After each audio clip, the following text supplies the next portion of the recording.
Welcome to the Lubetkin on Communications video podcast. Our guest on this program, Peter Key, former journalist and the son of Ted Key, the comic strip artist who created the comic strip Hazel. With us today is Peter Key. Peter's a freelance writer and media strategy consultant. He's also taking care of the intellectual property of his father, cartoonist and writer Ted Key. Peter worked as a journalist for 28 years, including 15 at the Philadelphia Business Journal, where he covered technology, venture capital, higher education, and entrepreneurship. Peter also wrote gags for Hazel, his father's comic panel about a bossy but warm-hearted maid that appears online and in newspapers. Baby boomers may remember the TV show Hazel, starring Shirley Booth, that ran in the 1960s, and it's now available on DVD. Since his father's death in 2008, Peter's been working to return his father's creations to the limelight. The DreamWorks animation movie Mr. Peabody and Sherman, which was released in March of this year, credited Ted Key for creating the format and the characters upon which Peabody and Sherman are based. And additionally, composer Ron Abel and lyricist Chuck Steffen are working with writer Lisa Levin on a Hazel musical comedy, and they plan to stage rehearsals for investors in the fall. It's a great pleasure to welcome Peter Key to this table. Thank you for joining us. You're welcome. Peter, let's talk about what made you make the move out of daily journalism and weekly journalism. You spent a lot of time at the Business Journal. What made you change and decide to take on this task? I finally had the ability to do it. I had the ability to take some time off and transition to a freelance career. And I thought while I was doing that, I'd start trying to work more seriously on getting my father's stuff back in the limelight. And the timing was perfect last September because that gave me about 6 months, if I'm doing my math correctly, to work on getting some publicity for him around the movie Mr. Peabody and Sherman, which DreamWorks released in March. What's it like growing up in a house with a cartoonist who pretty much has to be funny all the time? Well, he actually doesn't have to be funny all the time. It's just his nature is to be funny. But I mean, there are things he does when when he's doing household stuff, he's not funny. I remember one time as a kid, he was out, I think it was either mowing the lawn or raking leaves, and people stopped they knew where he lived. He had a big mailbox that said Ted Key on it, and they stopped just to watch him to see if he'd do anything funny when he was doing yard work. But one of the great things about it was you always got cards, and if you're away, you got letters, and on your birthday or Christmas, you get cards, etc., with drawings from him. And often they were Hazel drawings. I have many of those at home. But when I was cleaning out his house after he passed away, I found this greeting card he'd given my mom for Valentine's Day, 1974. And he used to make fun of himself for being overweight, which he never was at all. I don't know why he did that, but here's the card. As you see from the front, it says, "You're lucky, hun, every year." And you open it up, and it says, "There's more of me to love." And that's him with, I guess, his stomach being supported by a walker. It's from Valentine's Day, 1974. That's really cool. Your father didn't start out as a comic strip cartoonist. He started out as a commercial artist? No, he started out as a magazine cartoonist initially. Actually, he worked briefly, like about a week, as an animator at Walt Disney, got fired, and he always thought that was because he wasn't a good enough artist, but it turned out there was somebody who worked at Disney at the time who just liked firing people, and this guy fired one person a week, and 1 week was my father's turn. That eventually led to him going back to New York and becoming a magazine cartoonist. He'd always wanted to be a cartoonist. And he worked in magazines for how long? He came back to New York in the mid-30s and started selling to magazines then. So he was about 40 years. He was still doing magazine cartoons up until the 1970s. Although then there weren't a lot of magazines really other than like Playboy or Vine cartoons, and he didn't do those types of cartoons. So where did he get the idea for Hazel to begin with? It came from a dream he had. He used to have a notepad and paper beside his bed, and he woke up one night and had this dream about a cartoon featuring a really dumb maid, in which she's talking to the people who are employers, they've just come home, and she says, a Mr. Harmon or Marmon called about such and such a time, or maybe it was such and such a time, and he said that he wanted to meet you at Oak Street, or maybe it's Elm Street tomorrow, or maybe it's a day after, the whole thing like that, and the whole caption goes through that and then ends with, it's very important. So he wrote this down. The next morning he looked at it, and he still thought it was good, which was surprising because most of the things that came to him in his sleep weren't that good. So he drew it up, was able to sell it to the Saturday Evening Post, because at the time it was World War II, so people were having trouble getting qualified domestic help. So it sort of appealed to Post readers. So because he was at that time just doing various cartoons, and this maid had no real character or no name, he thought, well, a maid cartoon sold, I'll do another. So he did another, sold one to the Post, sold one to Collier's, which was a magazine, and then also ended up selling one to This Week, which was a magazine kind of like Parade is now, appears in Sunday newspapers. So this went on for a couple weeks until the Post finally said, we want to be the only magazine that you sell maid cartoons to. And so that's what happened. He agreed to that. And then within about 6 months, he'd really transformed the character. He didn't like doing stupid maid gags because he didn't like doing gags that got their humor from someone being stupid. So he made the maid the sort of boss of the house who runs the place, sass is the boss, and is loved by all the blue-collar workers in town and the kids in the neighborhood. But the boss doesn't know that she's running the house. Right. Yeah, he knows. He just doesn't admit that she's running the house. Magazines were a big outlet for cartoonists and artists in the 30s, 40s, 50s. How did he manage the transition when magazines became less popular?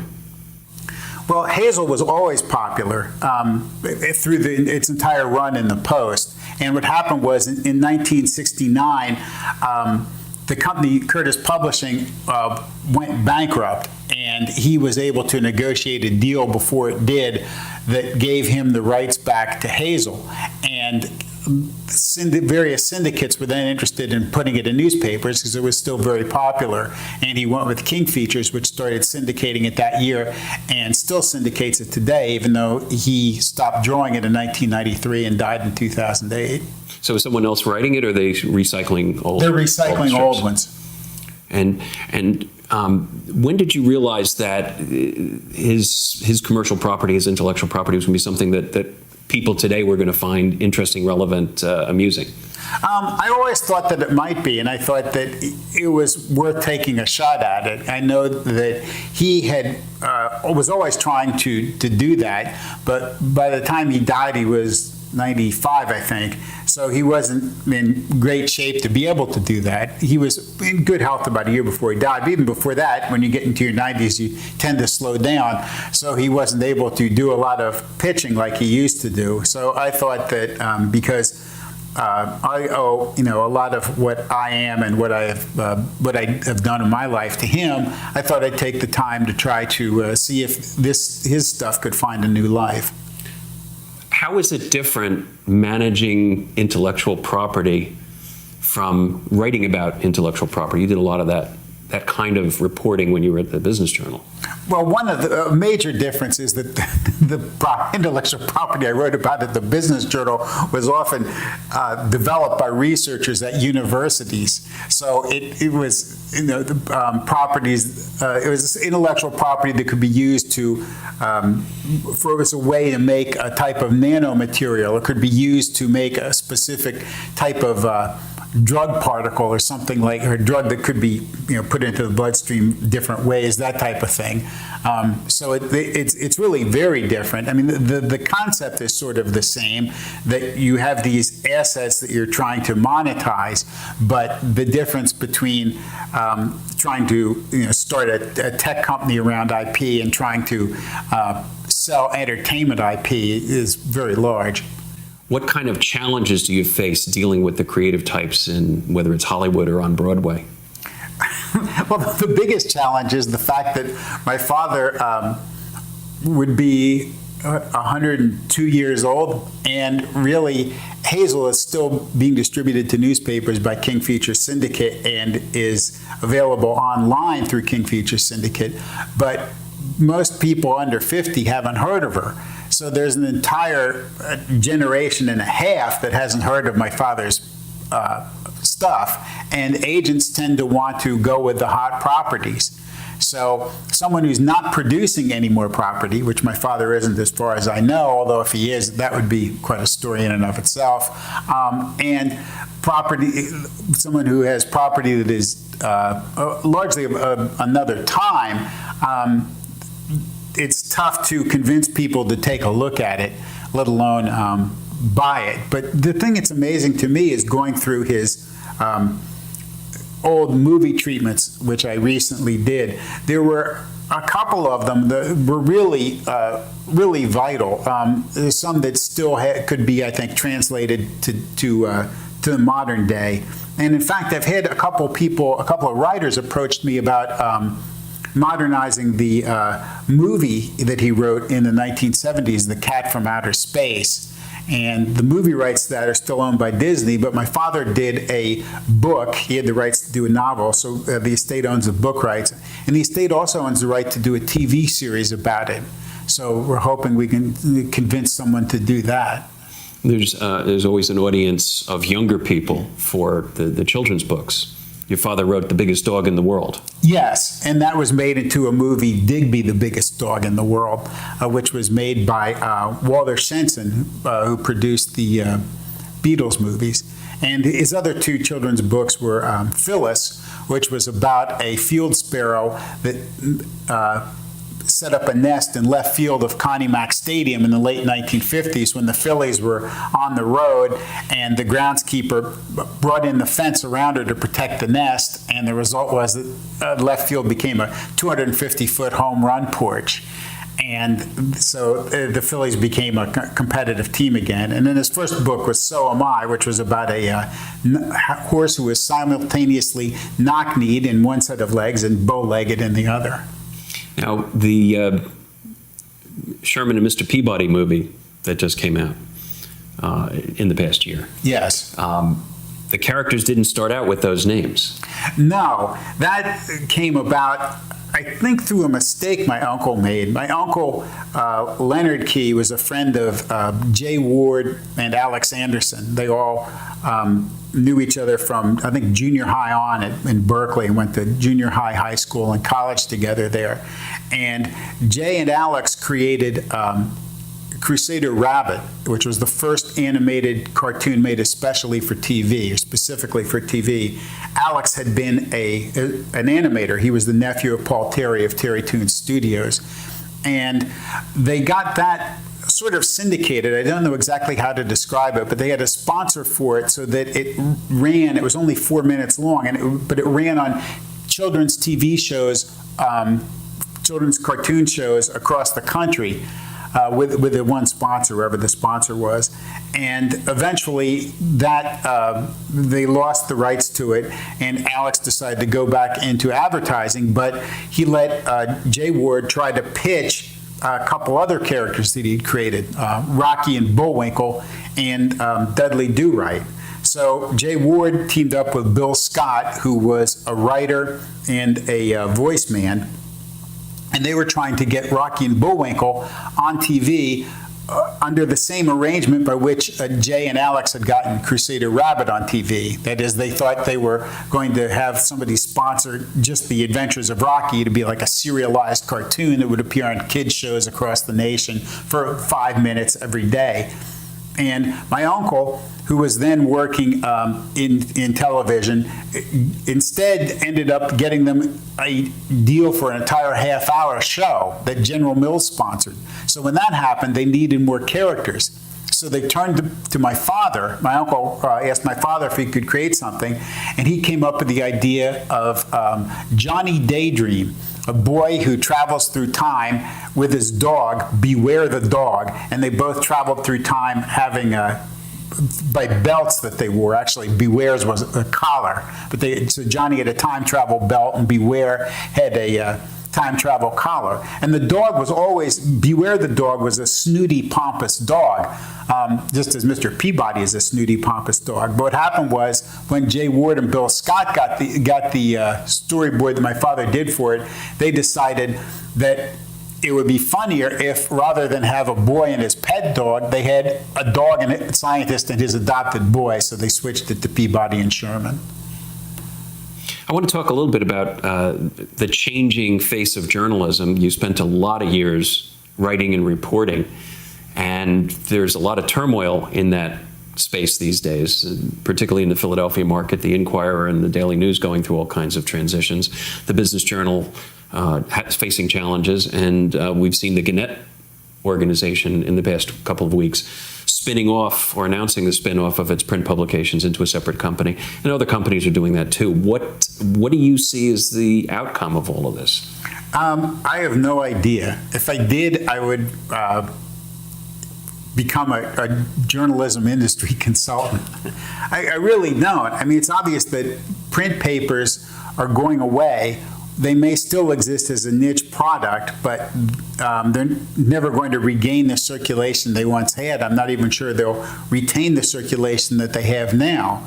And the problem with moving everything to the web is that a lot of the advertising dollars that papers once had don't go to the web. I mean, now you've had things like Craigslist that have taken away a lot of the classified dollars, but even the advertising that that papers have, essentially ads cost a lot less on the web, and they cost then a lot less as people go down to tablets and then go down to mobile phones. There just isn't as much space. So the result is you kind of facing this constantly declining stream of revenue, even if the number of people you were reaching and the number of advertisers you had held steady. And I don't know how they're going to combat that or how they're going to deal with it. And yet the journalism schools are stuffed to the brim with budding young journalists. I don't know. I don't follow the state of journalism schools much, but I mean, we had no problems getting applicants for interns when I worked at the Business Journal, and there's still people who want to do the job. There's still people who like reporting. I mean, I enjoyed reporting very much. I guess I was going to say I preferred writing for print, but even that's not really true. I liked writing for the web a lot also. But I think that there will always be people who want to do that type of thing, because there are always people who want to do any type of creative outlet. That typically, it's one of the reasons that people unless you hit the top of an entertainment industry, people in those industries and creative people in general don't make a lot of money because the supply of those people is much greater than the demand for them. You currently spend some of your time holding office hours that you offer to the Philadelphia tech community. Talk a little bit about that. Yes, it's not really just to the tech community. It's to anyone with a startup, or really anyone who wants to know about what reporters think, assuming their brain can conceptualize what reporters think without causing them to go insane.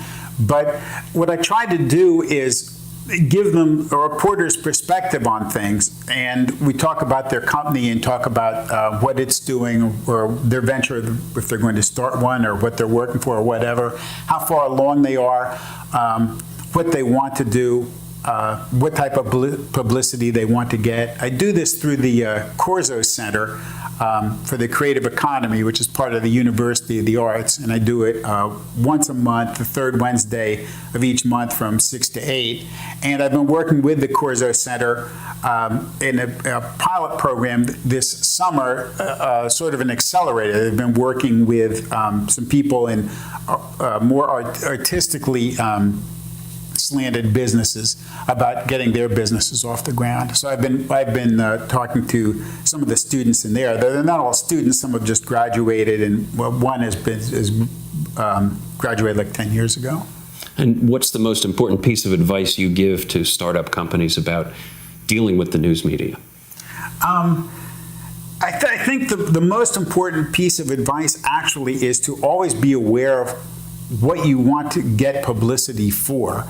To me, one of the most interesting people I ever gave advice to was someone whose company I can't remember, and I can't remember the industry it was in either. But the reason it was so interesting was he came in and he said that his partner had been telling him he shouldn't do this. and I couldn't figure out why. It's free. I'm not that frightening looking. I don't bite or steal money. And so I asked him why.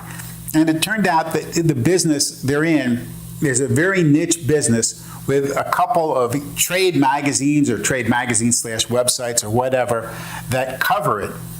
And so everyone in the business follows these things religiously, and anytime anyone writes about one of the other companies, everyone looks at it to try to glean information about a competitor. So they have never had publicity, they've never sought publicity, and they're doing very well. And they don't want to put any publicity out there because they feel it gives their competitors an advantage. And I said, well... They don't want to tip their hand. Right, yeah. So I said, your partner's right. If that's the case, you shouldn't be doing publicity. So, I think that's the most important thing of all, is to always know why you want to publicize something, because publicity should be a means to an end, not just an end in itself. And once beyond that, then it kind of has to flow organically from your business. If you're a company that's taking money from venture investors, for example, you're going to have milestones. And those things that are milestones for the venture investors can be milestones for the company, and milestones that could be news to reporters. So you want to publicize things that are happening, that happen to the company, rather than just come up with something to get publicity for the company that generally has nothing or little to do with its business or day-to-day operations. What's the worst pitch you ever got from a public relations person? It was in Philadelphia. It was from somebody who represented Sprint. I forget why, but he really wanted me to write about them specifically, and I really was kind of loath to, because every time I would write about one of the wireless companies at the time, all the others would say, well, why didn't you write about us? So I just occasionally do roundups. And what happened was, he set up a press conference at what's now a Cozy on the same block as my paper, and did this, and everyone with the company was expecting to get coverage, and so he calls me hysterically and asks why I'm not there. I guess at the time it's occurring, and I can't even remember if he told me about it, but it certainly wasn't going to be something that I wrote about. And it ended up that it was something they were launching their service to the shore, or service down at the shore, I guess, expanding their service at the shore. And he sent me a 8x10 photo of someone dressed up as a Sprint phone, holding giving a thumbs up, and with a beach towel flung over their shoulder. And what about the best pitch? Anything stand out in your mind that somebody did right? Well, the best bit of publicity I ever saw was when Josh Koppelman managed to convince the town in Oregon to name itself Half, to promote half.com. It's tough to top that. And that's something that violates the rule I was talking about earlier about things being organic. There's sometimes when you're doing something like that. In his case, he had a website. Eventually got bought by eBay, but wanted to be a national online retailer. So you want to make a national splash so people come to the website, and he certainly did. And is the town still named Half, or did they change it back? I think they changed it back. I don't think it's still named Half. Anything in the future you're going to be working on the rollout for Broadway in the fall? I won't be working on it, but the people who are putting it together they're hoping to stage rehearsals for investors in, they think, October at this point, and that would be up in New York. And the chances of Hazel on Broadway happening within the next year, what do you think? I think they're pretty good. I think that the play is good and the music is good. They're both very good. The people are very talented. Ron Abel's the composer. Chuck Steffen is the lyricist, and Lissa Levin, who has written is a playwright and has also written extensively for television, wrote the book. So they're all professionals with a long and a good track history or track record. The people working on it really understand the character, and they're very, very good. So I'm very optimistic about the musical. Right. Peter, it's been wonderful having you here. Thanks for joining us. Oh, you're welcome. Thanks very much for being with us, and we'll see you out there on the net. Take good care. This program is a production of State Broadcast News, a division of the Lubetkin Media Companies in Cherry Hill, New Jersey. On the web at statebroadcastnews.com.